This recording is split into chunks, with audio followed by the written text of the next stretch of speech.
السلام عليكم. قرب رمضان ومن أكثر أطباق الحلويات المشهورة بهذا الشهر هي القطايف. تعالوا مع بعض حتى نعملها بطريقة كتير سهلة بالبيت ومكونات بسيطة وناجحة 1000000%. وبنصحكم تضاعفوا المقادير لأنه رح تعجبكم كتير وما رح تشبعوا منها. يلا مع بعض نشوف طريقة التحضير والمقادير. أول خطوة معنا رح نجيب الخلاط.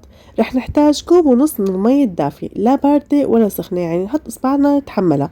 ونفس الكاسة اللي حاستعملها ححط فيها كل المكونات، وكمان معلقة كبيرة من السكر، ونص معلقة صغيرة من الخميرة الفورية، ونحركن هيك مع بعض حتى يذوبوا شوي، وبعدين نتركن على جنب شي 5 دقايق.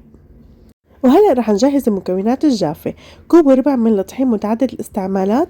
لازم ننخل الطحين كتير منيح حتى تنجح معنا الوصفة تماما، إذا في أي رطوبة بالطحين نتخلص منها. ونص معلقة صغيرة من البيكنج باودر، وكمان شوية ملح، وننخل المكونات كتير منيح.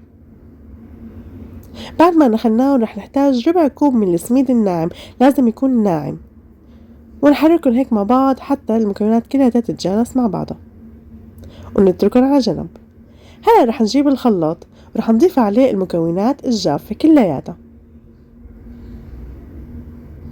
وكمان رح نضيف كيس واحد من الفانيليا حتى يعطينا طعم كتير طيبة. رح نحركهم هيك مع بعض بشكل بسيط بس حتى نسهل على الخلاط الحركة، ورح نخلطهم لمدة 5 دقايق. ونوقف الخلاط ونتأكد انه ما في اي كتل على الجوانب، بهذا الشكل ننزل كل الكتل. ورح نضيف ربع معلقة صغيرة من كربونات الصوديوم. نرجع نشغل الخلاط دقيقة واحدة بس، وبعدين نترك الخليط يرتاح لمدة 5 دقايق. ونحط مقلاية على نار عالية كتير. أول ما تبلش تسخن بدنا نوطي النار ونصب الخليط بهذا الشكل مثل ما انتم شايفين. انتم بتتحكموا بالحجم اللي بدكم اياه. مثل ما لاحظتوا ما احتجنا أي مادة دهنية، ومثل ما شايفين لما تلاقوها عم تستوي من الأطراف من برا بعدين عم تستوي من جوا، المعنى إنه هيك طريقتنا نحن ناجحة 1000000%. وبس نلاقي استوت هيك كلياتها منشيلها على صحن على جنب، ولازم نغطيهم فورا حتى يضلوا معنا طرايا. ولازم كل قطعة نطلعها من على المقلاية نحطها بعيد عن التانية حتى ما يلزقوا ببعض. بس يبردوا فيكم تحطوهم فوق بعض. كل مرة بدنا نطلع القطايف من على النار بدنا نغطيهم. وهيك صاروا عندي القطايف جاهزين. شايفين ما أحلاهم؟ ناجحين ولا غلطة، طرايا بيجننوا، واللون من تحت كتير حلو.